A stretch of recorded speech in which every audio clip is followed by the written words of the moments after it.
নমস্কার, সবাই কেমন আছো? ভালো আছো নিশ্চয়ই। আজ দেখে বুঝতেই পারছো আমি বানাবো আজকে মোচা। তো বহুদিন পর মোচা বানাবো। মোচাটা রাত্রিরে ছাড়িয়ে নুন দিইনি, হলুদ জলের মধ্যে ভিজিয়ে রেখেছিলাম। ওটাকে এবার কুচি কুচি করে নিয়েছি। এবার কুকারে সেদ্ধ করব একটু। এর মধ্যে দিলাম একটু হলুদ, সামান্য নুন, আর ছোলা ভেজানো ছিল, সেই ছোলার মধ্যে থেকে একটুখানি ভেজা ছোলা এর মধ্যে দিয়ে দিলাম, একসাথে কুকারে বয়েল করে নেব। এবার জলটা দিলাম পরিমাণ মতো, দিয়ে আমি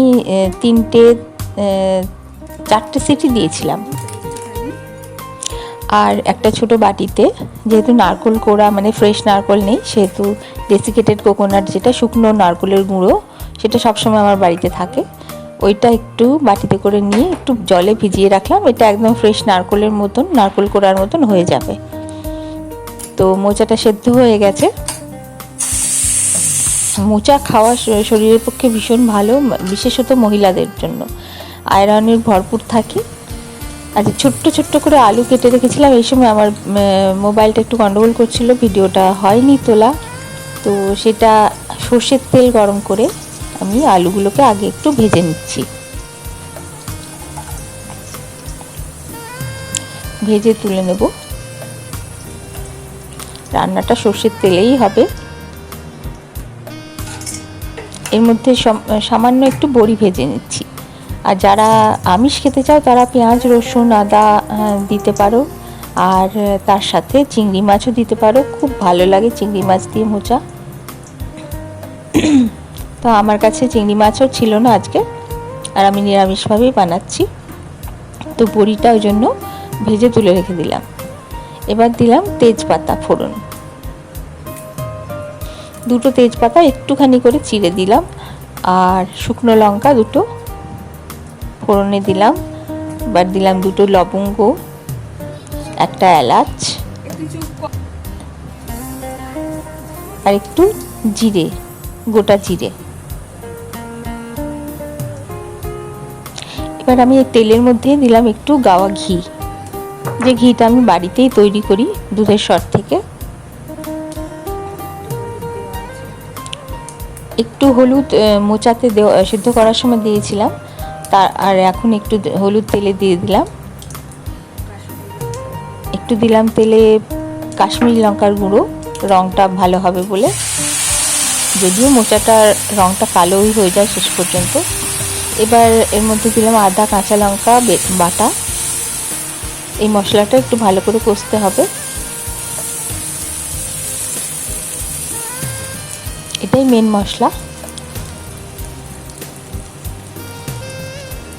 এবার দিলাম জিরের গুঁড়ো, আর মিষ্টির জন্য আমি দিলাম গুড়ের গুঁড়ো, যেটা জ্যাগেরি পাউডার, চিনির বদলে আমি গুড় ইউজ করছি আজকাল। যেরকম আমরা নিরামিষ ডালনা ডুল্লিতে যে মশলা ইউজ করি সেই মশলা আর কি। এবার এটাতে সামান্য একটু জল দিয়ে মশলাটাকে খানিকক্ষণ কষাবো। তো যেহেতু আলুগুলো সেদ্ধ হয়নি, সেহেতু কষানোর সময়তেই ভাজা আলুগুলো আমি এর মধ্যে ছেড়ে দিলাম। ভাজার সময় খুব সামান্য, মানে সেদ্ধ তো হয় না অত, ডুমো ডুমো করে কাটা আলু, তো এটার সঙ্গেই কষবে, আর মশলাটাও ভেতরে এটা ঢুকে যাবে আলুগুলোর। এবার ঢেকে আঁচটা কমিয়ে আমি, মশলাটাও কষানো হয়ে যাবে আর আলুগুলোও খুব ভালোভাবে সেদ্ধ হয়ে যাবে। 2-3 বার ঢাকনা খুলে দেখে নিতে হবে আলুটা যতক্ষণ না সেদ্ধ হচ্ছে মশলার সাথে, ততক্ষণ এটাকে রান্না করতে হবে। এই স্প্যাটুলাগুলো দিয়ে তো কাটা যায় না, কিন্তু একটা আন্দাজ পাওয়া যায়, যদি সেদ্ধ হয়ে যায় তাহলে ভেঙে যায়। তো মনে হলো এখনও সেদ্ধ হয়নি। আবার এই সময় মোচাটা দিয়ে দিলাম, মোচাটার সঙ্গেও আলুটা খানিকটা সেদ্ধ হবে, ততক্ষণে ওটা সম্পূর্ণ কমপ্লিট নরম হয়ে যাবে। মোচাটা নুন হলুদ দিয়ে আগে সেদ্ধ করা ছিল, তো সেই হিসেবে আমাকে এবার নুনও দিতে হবে।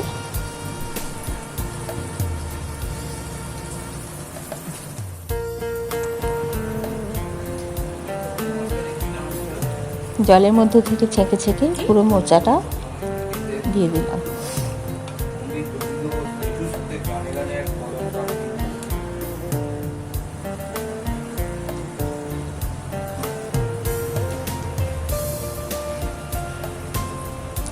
গরম ভাত দিয়ে খেতে যেমন ভালো লাগে, তেমনি শরীরের উপকারের জন্য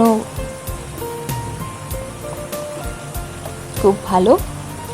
দেখো নারকোল গুঁড়োটা যেটা ভিজিয়ে রেখেছিলাম একদম নারকোল কোড়ার মতন হয়ে গেছে, ফ্রেশ। ওটা এই সময় এইভাবে মিশিয়ে নিলাম।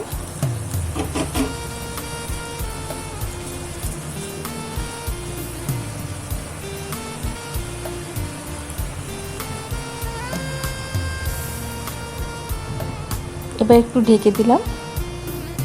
আঁচটা সবসময় মিডিয়াম করে রাখলে মশলাটা খুব ভালোভাবে ঢুকে যায়।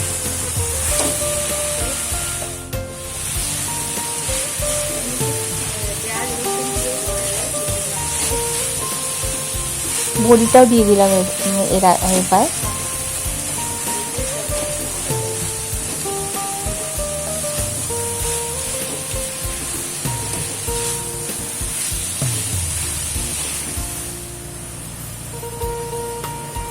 এবার দিলাম ওপর থেকে গরম মশলার গুঁড়ো।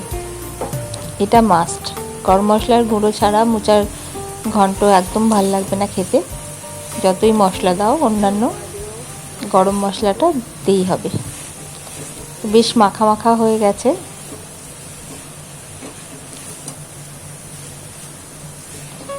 মিষ্টিটা যেটা বলছিলাম, মিষ্টিটা আমি এখন চিনির বদলে জ্যাগারি পাউডার কিনে রেখেছি, মানে গুড়ের গুঁড়ো হবে, হয়তো ভেলি গুড় ওইটাই পাওয়া যায় বোধহয় এখানে। আখের গুড় তো সেরকম আগের মতন আর পাচ্ছি না, বাংলায় আসার পর ভেবেছিলাম পাবো ওসব, কিন্তু এখন সব বদলে গেছে। যাই হোক, তৈরি মোচার ঘন্ট। একটা মোচার খোলার মধ্যে ঢেলে একটু সার্ভ করলাম। তো কেমন লাগলো ভিডিওটা, আর রান্নাটা ভালো লাগলে, রেসিপিটা ভালো লাগলে লাইক কমেন্ট করবে, শেয়ার করতে ভুলবে না, আর সাবস্ক্রাইব করে দেবে আমার চ্যানেলটাকে। সবাই সঙ্গে থেকো, পাশে থেকো, ভালো থেকো, সবাই সুস্থ থেকো। আবার দেখা হবে কোনো ভিডিওতে। Bye bye.